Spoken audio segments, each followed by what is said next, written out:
What were you thinking, going out by yourself? Don't you know how dangerous it is? It's okay. Toba helped me. And we met some kind strangers who helped us. And Kind strangers? What made you so sure they were so kind, huh? Oh, I suppose they had kind stranger written on their foreheads? yeah, actually, they did. In big, bold letters. Don't talk back to me. The Mountain King problem still hasn't been solved. What would I do if I lost you too? No dinner for you tonight. They were good people, Dad. Dinner or no dinner. Hello again, Huni. It's Miss Paimon and Miss Traveler. Dad, it's them. They're the ones who helped me. And I promised we'd take care of them if they came to visit. Oh, so you're the kind strangers. Well, I'm Trinidad. Apparently, you helped my daughter today, so if there's anything you need, just ask. As an elder of the Scions of the Canopy, I've got some influence around here. Now, I trust that you're sensible people who know better than to take advantage of their host's generosity. 1 million mora! At least you're a straight shooter. I can respect that. Dad, please! They're not bad people. They've eaten at the same table with kinich before. Be nice to them. Kinich? Wait! I heard that 2 mysterious travelers from afar showed up at the Stadium of the Sacred Flame. Are they you? And Paimon's the other. I do apologize. A lot's been going on in our tribe lately, and I suppose the pressure must be getting to me. I can't believe I was so rude to you. I feel ashamed. We got off on the wrong foot. Can we, start over? Oh, now we're talking. Seriously, though, don't worry about it. Already forgotten. We're just happy to see Huni got home safe and sound. Oh, you just arrived, I take it, and it would be my honor to give you a hero's welcome tonight. Careful now. That's quite an about face. We've heard that kind of thing can lead to spontaneous combustion around these parts.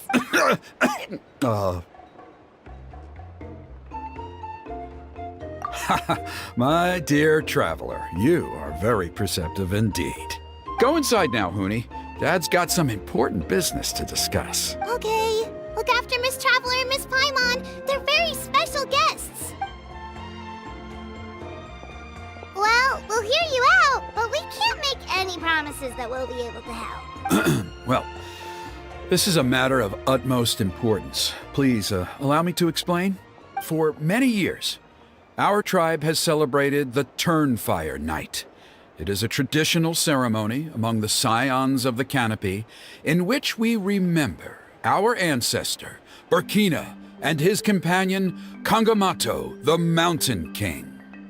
Burkina was a hero who bore the ancient name Malipo, and Kangamato was a powerful Yumkasor warrior. Together, they fought against the Abyss. They were victorious, but it came at a great cost. Burkina paid with his life.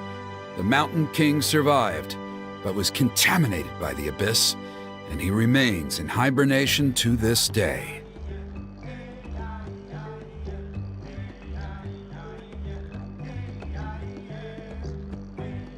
Normally, Yumkasors never live longer than a century. It is possible that the abyssal power is responsible for his unnaturally long lifespan. Oh, that's right. The Mountain King is a living symbol of our glory, but even this glory comes at a price. The abyssal power inside him is highly sensitive, and when it is disturbed, he awakens and flies into a blind rage, attacking anything that moves. So, besides the ceremony, another important part of Turnfire Night each year is cleansing the abyssal power inside the Mountain King, so that he will remain sound asleep. However, Abyss-related incidents have been on the rise in that land lately, as I'm sure you're both aware. Only 5 months have passed since the last Turnfire Night, and he's already showing signs of instability. However, Abyss-related incidents have been on the rise in that land lately, as I'm sure you're both aware. As a result, it has become increasingly difficult to keep the Mountain King in hibernation. Has he woken up again? He has. We managed to contain the situation by performing a makeshift ceremony right away, but it was a close call. He could reawaken at any moment. Also, he attacked and wounded my companion, Nana, during the ceremony. She became contaminated by the Abyss as a result, and... We heard. Such a tragedy. We're really sorry for your loss. Yes, and Nana wasn't the first. Anyway, right now we're preparing for an exceptional Turnfire Night ceremony, and we need to find a suitable flame bearer. From what I've heard about your adventures, I believe you would be perfect for the role. Of course. Plus, he's a bona fide hero who inherited the Malipo name. Oh, you mean Kinich? Yes, he's the one. A hero, worth his weight in gold. And unfortunately for us, he's all too aware of that. No prizes for guessing what he said when I asked him to host a Turnfire Night outside of the annual schedule. An exceptional ceremony? Oh, I'll have to charge an exceptional price. I swear, no other concept exists in that boy's brain.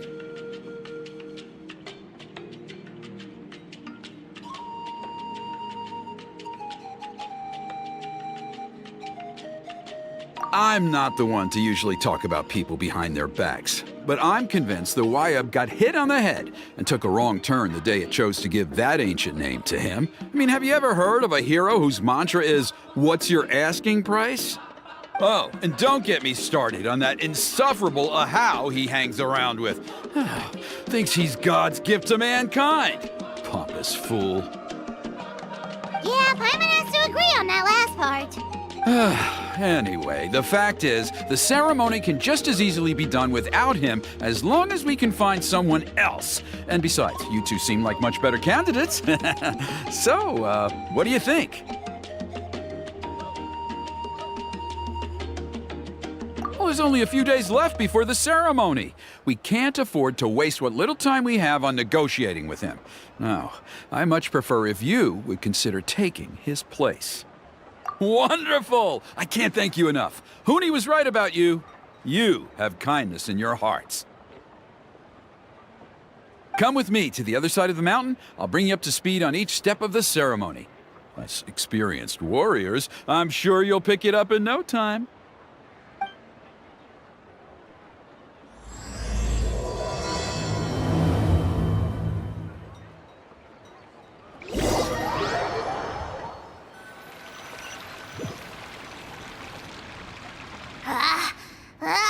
Achoo!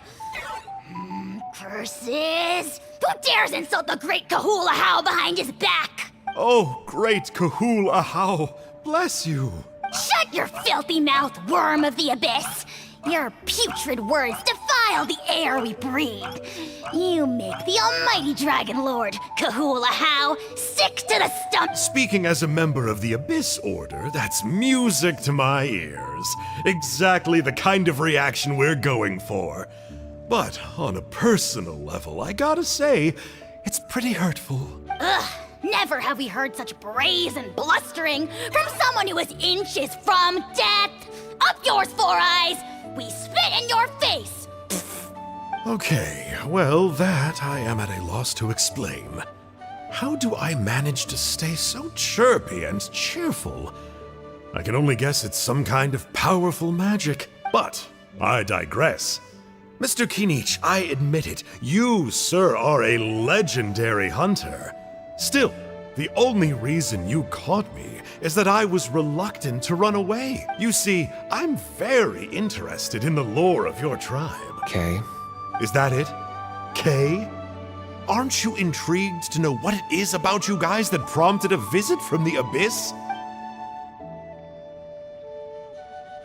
It's the extreme sports! The other day, I narrowly avoided getting hit by a very brave soul who just leaped off a cliff. I think you call it bungee jumping? Anyway, I was very impressed.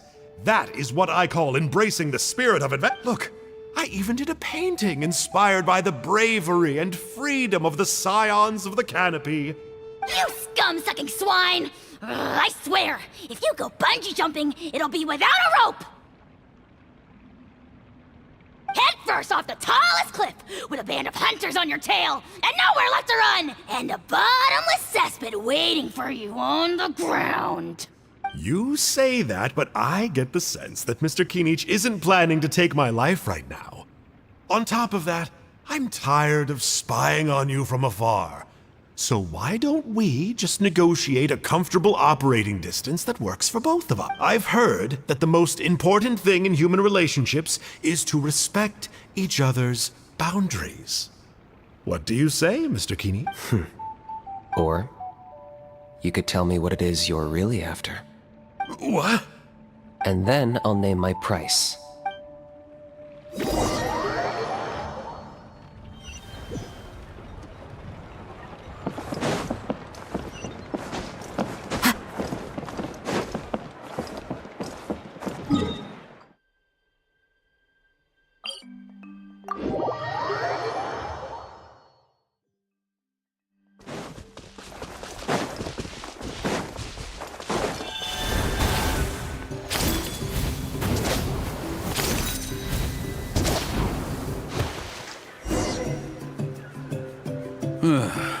The Abyss contamination is back. No surprises there. No doubt that explains the Mountain King's recent activity. See those torches over there? Those are the Sacred Flame offshoots that we requested from the Stadium of the Sacred Flame. They contain the power of the Pyro Archon. Are you saying that the Sacred Flame and the Turnfire are the same thing? Well, for ceremonial purposes, at least. Sending someone to the Night Kingdom to retrieve the legendary Turnfire isn't exactly an option. More to the point, though, the Sacred Flame is able to burn away abyssal filth, so that's why we use it in the ceremony. Gotcha! So basically, we just need to clean up the filth with the Sacred Flame. Well, that's one part of it, yes, but the complete ceremony is a bit more complicated. First, the flame bearer must collect a kindling of the sacred flame from the starting point, then use a grappling hook to fly up into the sky and light each of the sacred flame. Then, they must go down into the canyon, all the way into the cave where the Mountain King slumbers, lighting braziers and the final altar along the way. The most skilled flame bearers can accomplish all of this without touching the ground once. As much as I hate to admit it, Kinich is capable of this. Wow! He can do all that flying without ever falling to the ground? Well, of course Paimon can. It'd be much harder for you guys. Well, don't worry. It's not a requirement of the ceremony. You're allowed to touch the ground. The only thing you're not allowed to do is turn back. The flame bearer must always keep moving forward. You can't skip a pillar, then come back to it after lighting the next one. To do so would be to disrespect our ancestors. So, what actually happens if you do turn back? Surely the fires don't just go out. If you're not careful, you might get burned. What about today then? Does the same rule apply? Oh no, don't worry. Today is just a practice. The order doesn't matter. You just need to take the sacred flame, cleanse the filth, then go light all the braziers. Are you ready? I'll repeat all the...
fateful offering.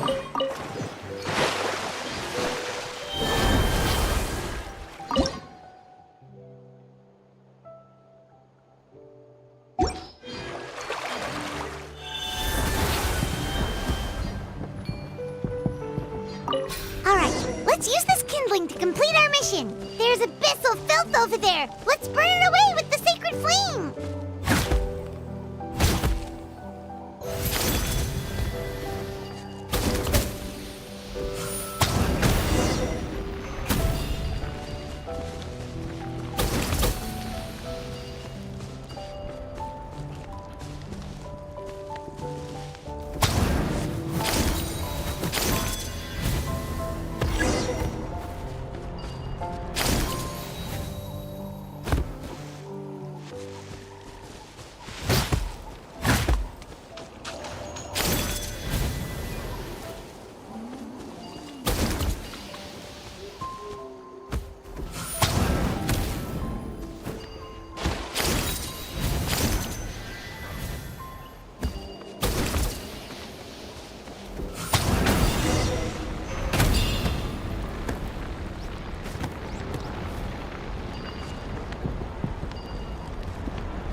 Time to go.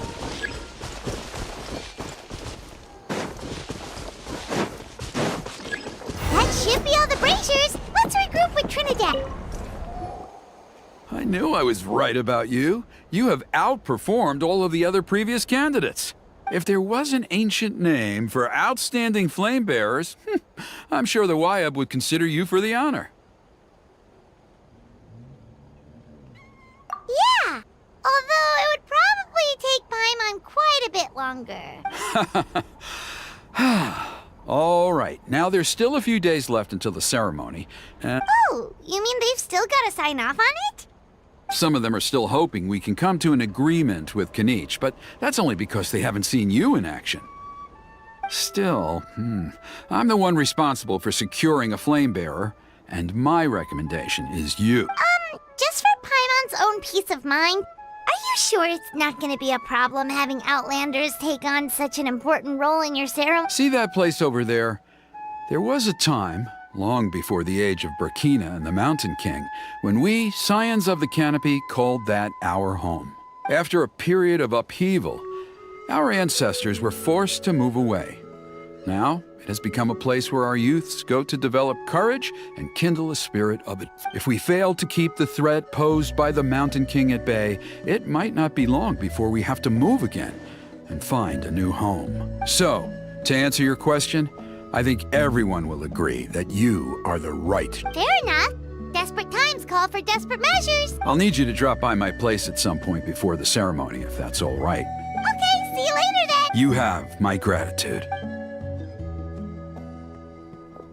We've helped out with a lot of other local festivals before, but this one feels a little different. Anyway, let's take a break before heading back to...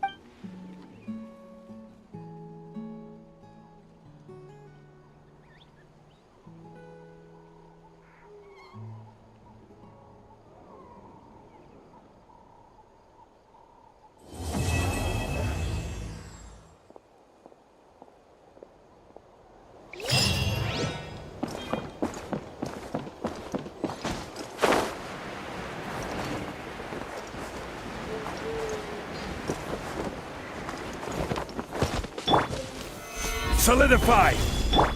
The wind knows me. I shall treasure this good fortune.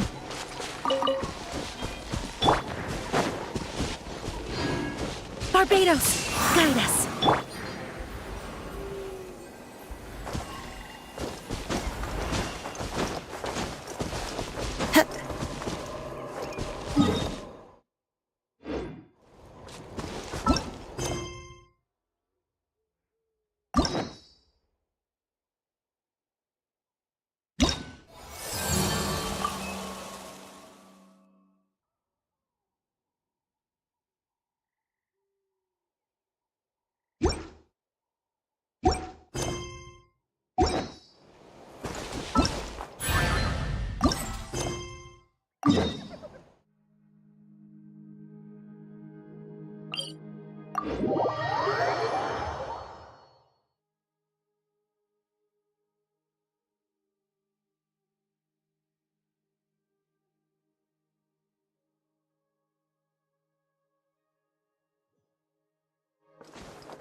Sha!